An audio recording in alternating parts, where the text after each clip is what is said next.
Ассалаумағалейкум құрметті достар. Менің видеомонтажер болып жұмыс істеп жүргеніме 1 жыл болды. Сол 1 жылда не үйрендім деген сұрақты өзіме қоя отырып, барлығына шолу жасап, видео есеп беру түсіргім келіп отыр. Айта кететін жайт, даусыммен және телефондағы экрандағы екі қара нүктеге мән бермесеңіздер. Ендеше бастайық.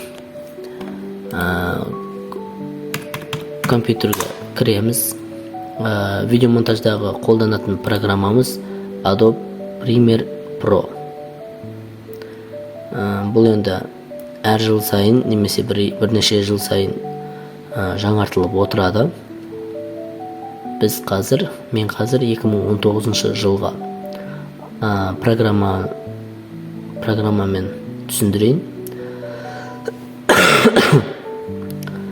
Ең әуелі бізде осындай терезе ашылады. Ол терезеде енді мынау алдын қолданылған қатар. Егерде ең бірінші қолданатын болсаңыздар, новый проект, яғни жаңа жобаға кіреміз. Сосын жоғарыда көрсетілген имя, яғни атау жазамыз. Осында атау жазамыз. Мен енді бір секундқа, яғни бір секунд деп кешіріңіздер. Мен бір числоны жаза салайын. Сосын осындай окейді басу арқылы келесі терезені ашамыз. Бізде осындай 3 түрлі терезе ашылады. Жоғарғыда осындай жазулар шығады. Файлдан создать ету, яғни жүйе құру, проект создать етуге болады. Эпизод, бізге енді қазір эпизод барлығын создать етуге болады.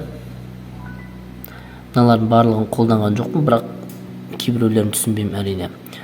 Изменить дегенге кіру арқылы, егер сіз бұрыннан жұмыс істеп жүретін болсаңыз, осы проектмен кеш тазалап отырғаныңыз абзал. Кеш тазалау үшін изменитке кіреміз, установки, сосын төменгі жағына кеш медиа данных, сосын барып удалить дегенді басамызда кеш тазаланады. Кеш тазаланып болғаннан соң окейді басып жұмысымызды жалғастыра береміз.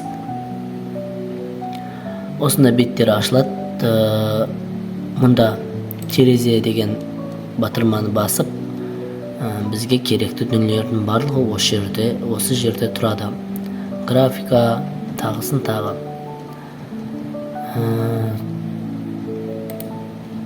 Біз ең әуелі терезелерді өзімізге қолайлы етіп алуымыз керек. Мұнда бізде проект деген терезені осылай өзімізге ыңғайлы түрде қойып аламыз.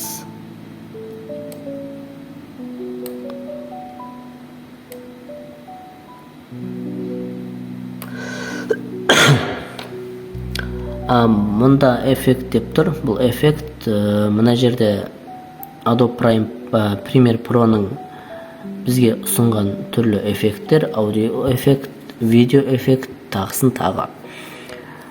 Біз мұнан папка ашып, осылай өзімізге керекті эффекттерді жинап алуымызға болады.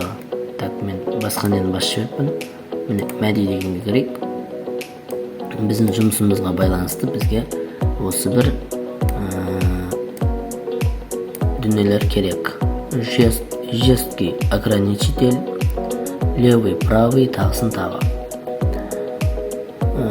Одан кейін тағы бір терезенің несі, графикалық элементтер. Бұл енді түрлі графиканы қоюға болады. Телевидение, видео деген жасалғанда осыларды қолдану арқылы өзіңізге керекті дүние жасауға болады. Мұнда арасында осы кеменің өзіне қатысты графикалар бар. Мен әрине оны көрсете алмаймын. Осылай. Ал мынаны түсіндіріп өтетін болсақ, мынау белгі, мынау оңға қарай жылжыту. Егер жаңағы монтажда солға қарай жылжыту керек болатын болса, не ауыспай жатыр, алдын бір рет ауысып еді ғой. Жарайды. Мынау қию. Әріптер, сосын мынаны бассаңыздар, бұл қазір міне ашқаннан кейін жасалады екен. Ондайса былай айтамыз. Бізге ең әуелі мына проект деп біз жаңа аштық, бізге папка ашу керек. 25-і, 12-сі, 23. Сосын біз жұмыс жасауымыз үшін бізге эпизод ашу керек. Эпизодта осындай бір беттер ашылады. Егер сіз программаны жаңадан жүктеп қолданатын болсаңыздар, осындай ішіне кіруге болады. Мысалы, осындай бір нелер шығады, бөлімдер. Соның ішінде міне 1080 дегеніне кіресіздер. Сосын 1080-нің ішінде осыны таңдап жасай берулеріңізге болады. Эпизодты дәл солай аша салайық. Өздеріңіз қалауларыңыз бойынша ашуларыңыз болады. Так, мына бізде экран. Мына біздің дыбыс деңгейіміз.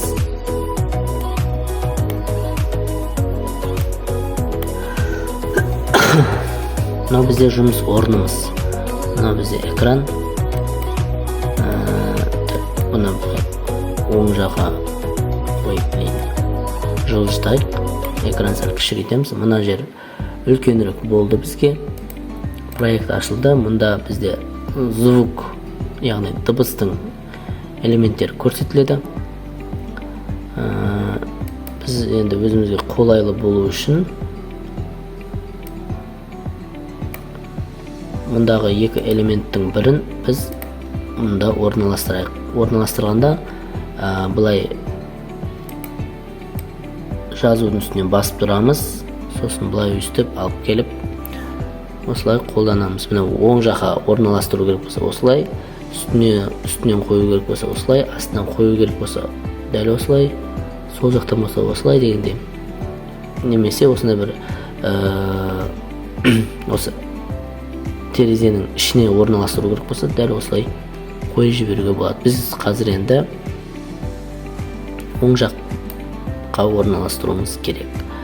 Және бізге қайсысы ең главный, ең бастысы, соған байланысты біз терезені үлкейтеміз. Бізге графика қатты главный емес, бірақ бізге көп қолдану керек терезе осы болғандықтан біз осының терезесін ұлғайтамыз. Так, мұнда звук элемент бар. Бұл звук элементі біз үшін маңызды болатын болса, біз оны да осылай келтіріп алуымызға болады. Так, оны былай етеміз.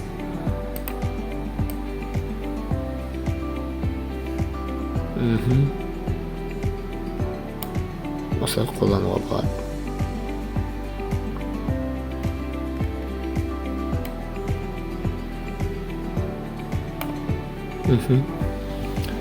Сосын қазір біз бір видео алайық, кез келген.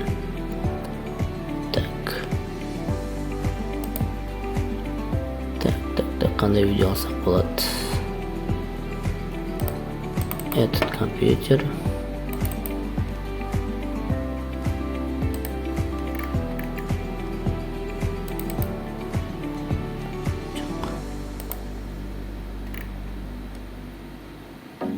Камера өте нашар болып жатыр.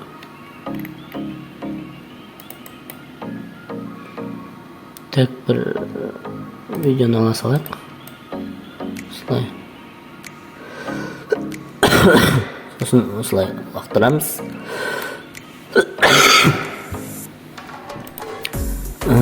звуковый каналын реттеп аламыз. Ол үшін видеоның үстінен басып, оң батырманы басамыз мышкадан.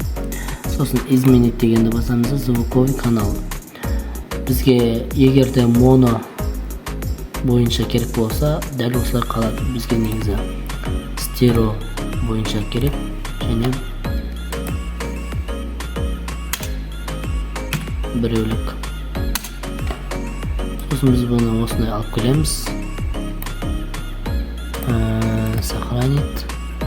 Кейбір жағдайда видеолар толық болмай қалады. Басқа жақтан видео алған кезде сол сәтте масштаб жасау керек болады.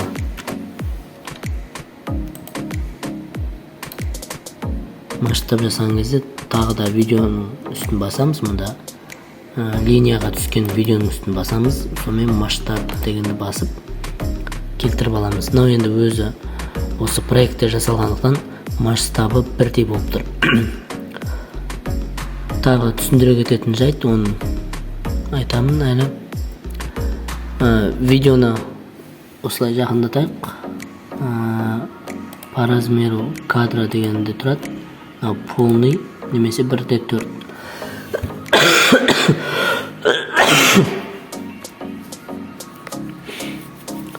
Бізде звуковый канал деген жаңа айтып өтіп едім. Егерде сізде масштаб сай келмей қалса, мынау арқылы санмен келтіруге болады. Мысалы 103. Мынау жақындады деген секілді да. Бізге қазір 100 болып тұра берсін. Осылай. Мұнан түсіндіретін болсақ, мен үйренгенім бойынша масштаб мынау видеоны оңға солға осылай жылжытады. Ал мынау асты үстіне. Сосын алар көп қолданған жоқпын, ұмыттым. Так. Одан кейін видеода мұнда әртүрлілер бар. Мысалы, размети камеры деген. Осылай беті жаңағы жабылады полный. Авторлық құқыққа байланысты кейбір мекемелер осылай бетін жабу керек болады. Кейбір логотиптерді сондай кезде осы размети камеры дегенді қолданамыз.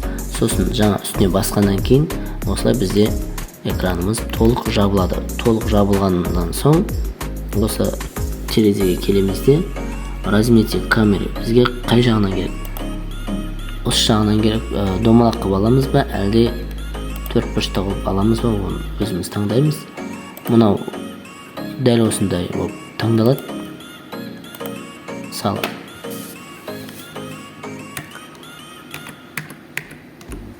Сосын так. Осылай. Осылай таңдағаннан соң біз жабатын нәрсені, мысалы осы адам жабатын нәрсені осылай келтіріп жабамыз мысалы. Сосын мұнда шеттері қатты білінбеу үшін бізде мұнда растушеткама сондай деген нәрсе бар. Осыны басамыз. Осыны 20 немесе 23 өзіңізге қолайлы санмен реттеп аласыз. Егерде дәл осылай жасап қойып, егер осы экранда қателесіп кеткен жағдайда, мұнда маска деген батырма бар, соны басу арқылы реттеп алуыңызға болады. Мысалы, осылай жабуға дегендей, осылай жылжытуға дегендей. Тағы айта кететін сайт. Мұнда постоянно мощность, бұл звукты осылай қоямыз, звукқа, дыбысқа байланысты. Мұнда музыка бірден бақырмайды. Жаймен шығып барып дауыс көтеріледі. Сол себептен постоянно машинист қолданылады. Мұнда левый правый, енді бұл микрофонмен, камерамен жұмыс жасаған кезде дыбыстарды реттеу үшін қолданылады. Жесткий ограничительный дейді. Ол бізде дыбыс деңгейі қатты көтеріліп кетпеу үшін, бірыңғай болу үшін осы батырманы басамыз. Сосын мұнда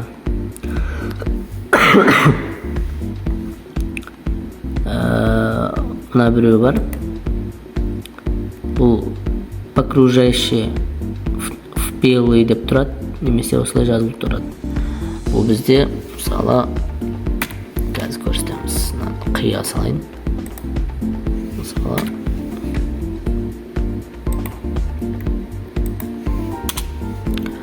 Мысалы бізде мынаны қолданған кезде кейбір нелерде осылай спичка бар ғой.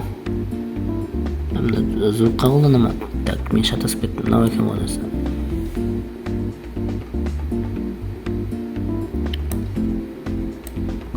Мынаның несі жоқ па не?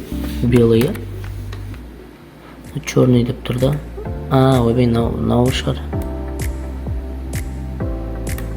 Все. Просто менің өзімнің компьютерімде жаңағы окружающий белый деп тұрады. Онда басқаша жазу екен. Осылай қысқартамыз. Сол кезде былай кейіңізде өстіп байқатыңыздар ма? Аппақ боп шырқатты, ол спичка жасау.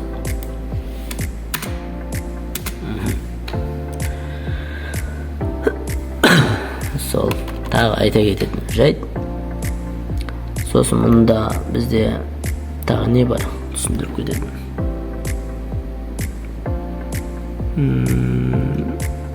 Горизонтальный дейді.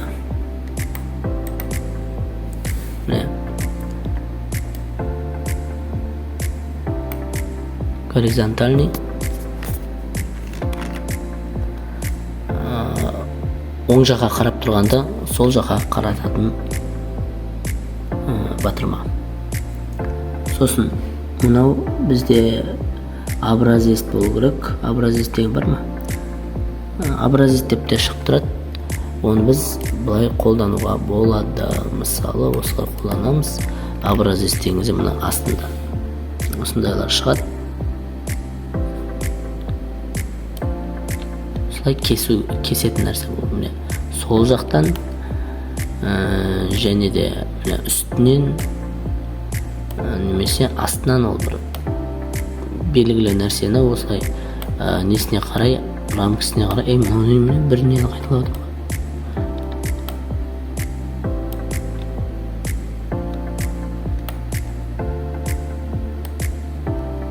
Астынан үстінен жанынан дегенде осылай төрт жағынан қысқартып алуға болады. Сосын мынау графика. Егер де сіздің өзіңіздің жасаған графикаларыңыз болатын болса, мұнда осы батырманы басу арқылы сіз қай жерге сақтадыңыз, сол жерден алып, осылай открыть деп программаға енгізе аласыз. Енді перне тақтадағы лайфхактармен бөлсейін. Бізде S деген батырма бұл қиятын. Бізде мұнда да қиюдың нелері тұр, белгілері. Бірақ мұнамен сәл ыңғайсыздау. Кейбір кезде ғана қолданбасақ, көбіне перне тақтамен жұмыс жасаған ыңғайлы. S деген бізде қию, онда M деген бізде белгілеу, мысалы мышкамен белгілейміз. Сосын Ctrl-Z деген бар, Ctrl-ды басасыз, Z-ті басып жібересіз. Ол біз белгілі бір нәрседен қателесіп кеткен жағдайда қайта артқа оралу. Alt-Tab деген міне осылай. Сіздің мысалы қанша терезе аштыңыз, сол терезелерді көрсетеді, және де сол терезелерден керегіңізге мышка арқылы кіре аласыз. Тағы не бар өз? Мында Ctrl M деген бар. Қазір оны былай жасаймыз. Егер біз видеоны сақтайтын болсақ, мына төбедегі осы нәрсені көріп тұрсыздар ма? Осы арқылы біз былай видеоның линиясын келтіріп аламыз да, сосын перне тақтадан Ctrl M деген басқан кезде осылай шығады. Осылай шыққан кезде бізде мында эпизод деп тұр. Осы эпизодты басу арқылы қай жерге сақтайсыз, мында папкаңызды белгілеп аласыз да, сосын мында видеоның тақырыбын жазып, сохранить дегенді басып, сосын өзіңізге қолайлы етіп сақтайсыз. Біз мысалы SBR 7.6.8 қылып сақтай береміз.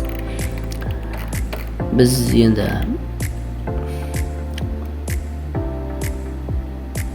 осы нәрселер, осы форматтарды қою керек. Енді әркім өзіне қолайлы етіп формат жасайды. Біздің қолданып жүрген форматымыз H264 шаблон дегеніміз. Пользовательный студия тілім келмей қалды, короче. Онда белгілейтін бар. Осылар міне. Так.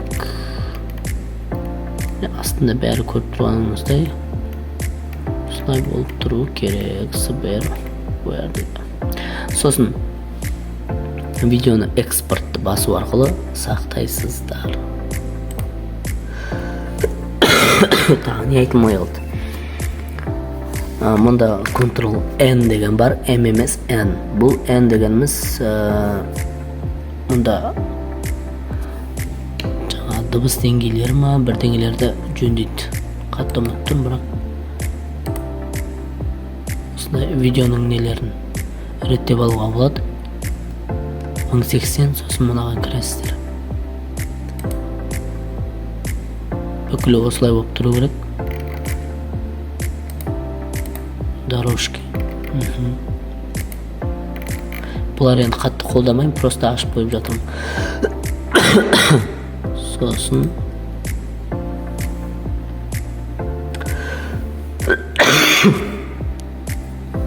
тағы айта кететін жайт не бар өзі?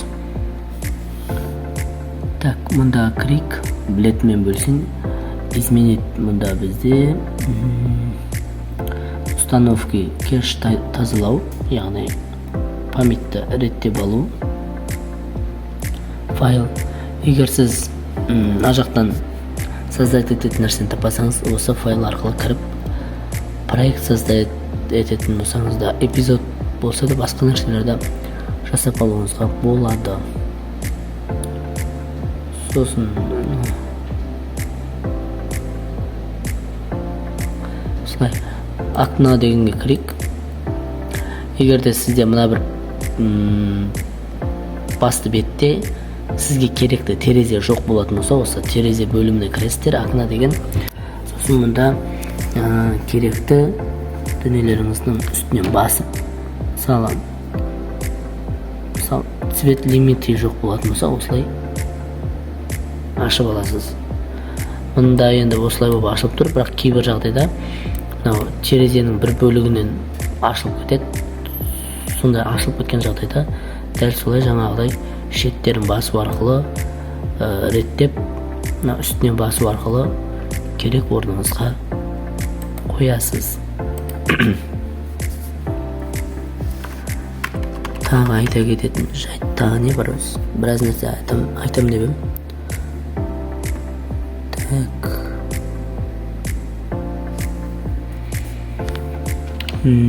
Так, изменить.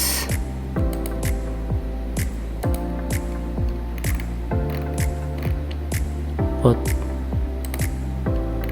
Көрсетпеймін деп едім, көрсетіп қойдым. Жарайды. Мысалы, мына видеоның бетіне жаңа разметтен 65.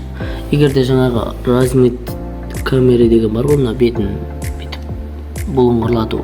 Сол нәрсе егер керек болмаған кезде үстінен басасыздар да, мұнда delete, яғни өшіруді басу арқылы жойып жібересіздер. сосын мына видеоны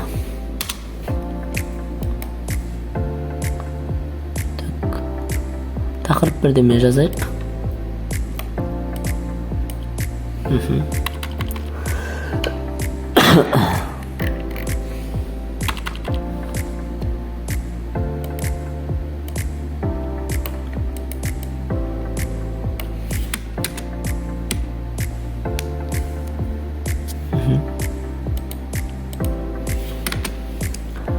Мұнда үстінен басамыз.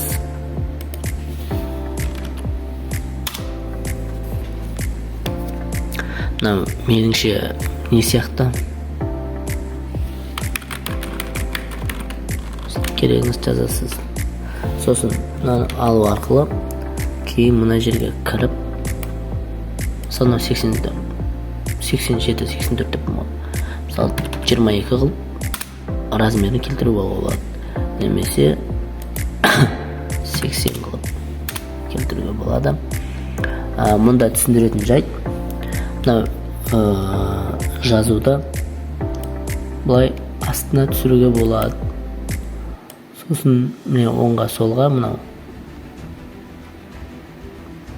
жылжып тұр ғой. Ана белгі оңға солға, аст үстіне, сосын мұнда да бар екен оңға солға. Так, ортасына қоясыз ба, шетінен қоясыз ба? Міне енді бұл как обычно программаларда бар негізі. Бөліп тастайсыздар. Мына енді жақын. Мұнда әріптердің жаңағы шрифттары болады.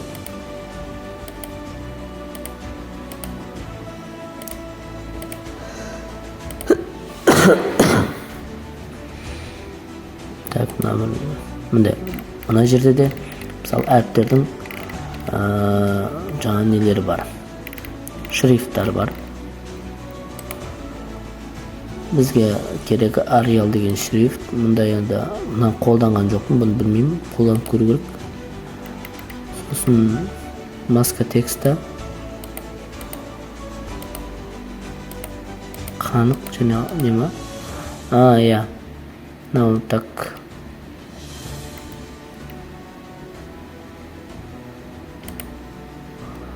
Мынау енді бұлай.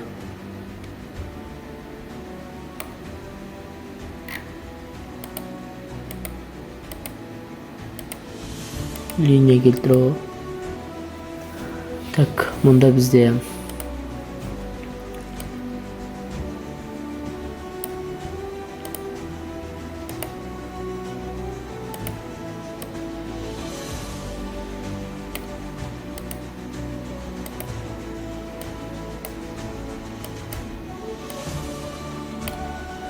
ya bir şey gelmiyor. Bak ne oldu? Nasıl?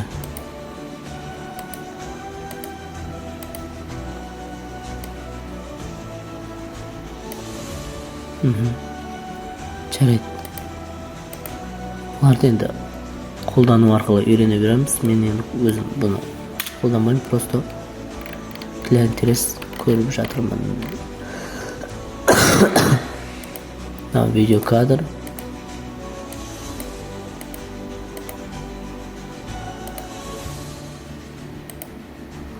Ештеңе өзгеріп жатқан жоқ.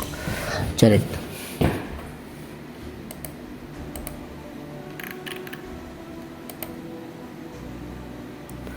Дәл осылай изменить арқылы біз видеоларымызды реттеп аламыз. Так, тағы не айтуға болады? Не айтуға болады? Тамағым жаман ауырып жатыр.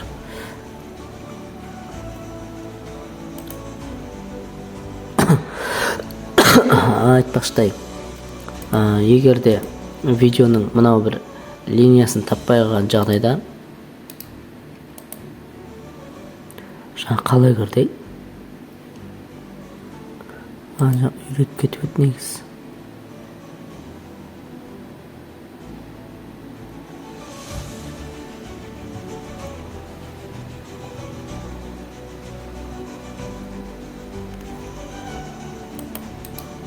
Мына үстүнөн басат экен го. Осунун үстүнөн басат да бирдеңе области деген бар эди го. Жок, кателестим. Мынанын үстүнөн басат экен.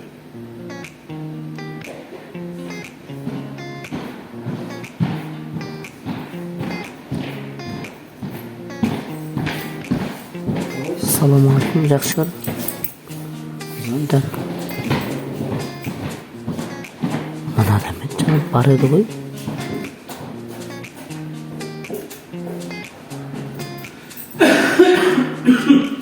Мен полоса рабочий области деген бар. Эгерде мисалы видео сактайтын кезде мына дүнүө, мына бир нерсе болмаса, эпизоддун үстүнөн басасыз, оң батырманын басасыз, сосын полосы рабочий области дегенди басуу аркылуу осуну чыгарып алабыз. Сосын тагы эгерде биз жаңагы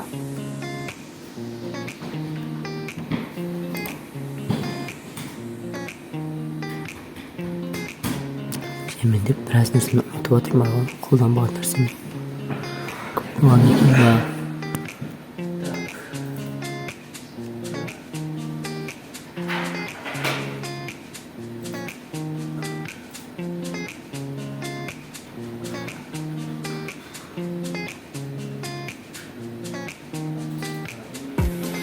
Жана бир нени калай жасайт эле?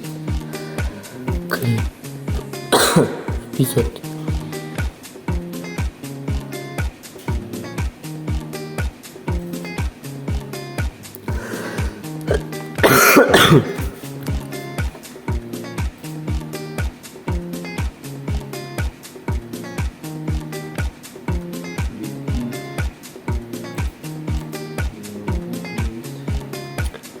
Unutturgam karış. Birden sozdать etmedim.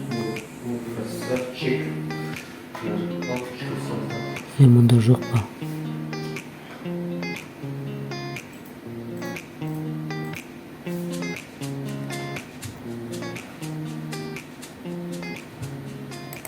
Қазір өзімнің компьютерімнен көрейін.